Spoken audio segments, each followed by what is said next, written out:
हे शिव शिव शंकर हर हर महादेव। हरि हरि नारायण गोविंद वासुदेव। शिव शिव शंकर हर हर महादेव।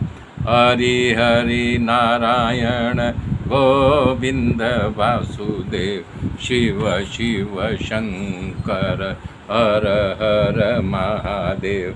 हरि हरि नारायण गोविंद वासुदेव। ओम नमो भगवते वासुदेवाय नमः। ओम परमात्मने नमः। ध्रुव जी ने 12 श्लोकों में भगवान की अद्भुत प्रार्थना की। ध्रुव जी बोले कि हे प्रभु, आप सर्वशक्तिमान हो, मेरे अंदर निवास करते हो और अंदर ही हो। आपने मुझे स्पर्श करके मेरे अंदर सोई हुई शक्ति को जगा दिया। आपके सिवा और कौन सर्वशक्तिमान है?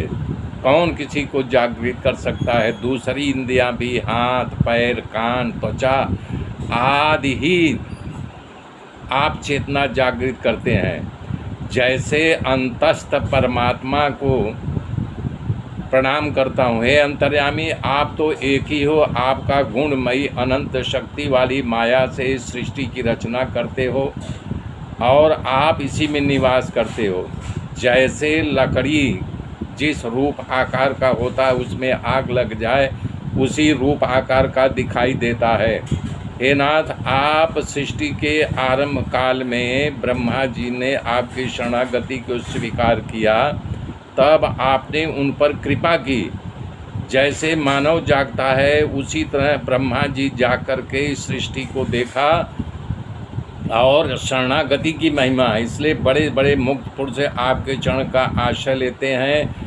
आपके अनंत उपकारों को कौन भूल सकता है? कहना चाह रहे हैं कि पूरे जगत के ऊपर आपका उपकार है। सचमुच जो मूर्ख हैं, जो आपको पाने के लिए शरीर का भरण पोषण करता है, इस शरीर में इस जगत में रह करके वो आपको पाने का उपक्रम नहीं करता, सिर्फ भोग भोगने के लिए आपका उपासना पूजा करता है, वो नरक का गामी है, वो निश्चित नरक में गिरता है।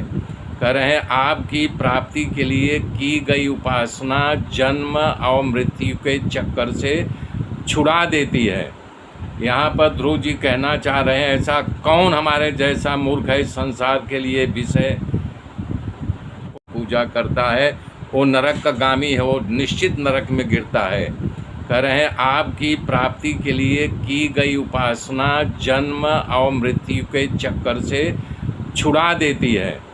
यहाँ पर ध्रुव जी कहना चाह रहे हैं, ऐसा कौन हमारे जैसा मूर्ख है संसार के लिए विषय को प्राप्त करता है। आपकी प्रबल माया बड़े बड़े महात्माओं को भी ठग लेती है।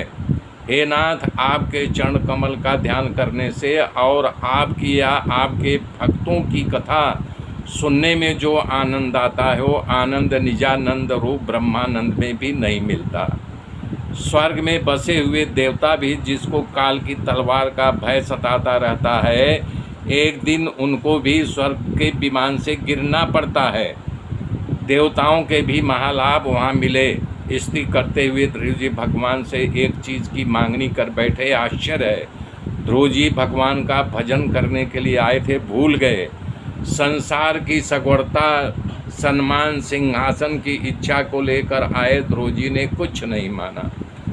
ध्रुव जी स्तुति कर रहे हैं कि प्रभु जी, आपने बुलवाया तभी मैं बोल पा रहा हूँ। आपने शंख का स्पर्श किया गाल से तो मेरी वाणी में स्फुरण हुआ, इसलिए भगवान ध्रुव के मुख से बोल रहे हैं। ब्रह्मानंद से लेकर के भक्तानंद, भक्तानंद से अच्छा जो है कथानंद उत्तम है, जो स्वर्ग के देवताओं को भी नहीं मिलता है। इसलिए जो आपके भक्त आपकी कथा कहते हैं, सुनते हैं, उनका संग मुझे मिलता। मैं और कुछ नहीं मांगना चाह रहा हूँ प्रभु जी, खाली हमें भक्तानंद से अच्छा कथानंद, जो आपकी कथा करते हों, उनका संग मिले। हे प्रभु, जिसका आप में अटूट विश्वास है, ऐसा आपका विशुद्ध हृदय भक्तों को, महात्माओं का संग मुझे दो। कारण कि मुझे सतत संग होगा और संतों को पास तो क्या होता है, सिर्फ आपकी कथा होती है, इसलिए आपकी कथा मुझे हमेशा मिलती रहे। यही मैं आपसे प्रार्थना करता हूँ कि आपके भक्तों का, और भक्तों में से कौन कथानंद ध्रुव जी इस मांग को लेकर स्पष्ट होता है कि तमाम इच्छाओं से निवृत्त हो गए हैं। और एक बात साफ है, जब तक इच्छा से रहित मानव नहीं होता तब तक प्रभु उसके पास नहीं आते। मेरे मित्रों, आगे की गाथा कल जोड़ूंगा, तब तक के लिए जय श्री राम।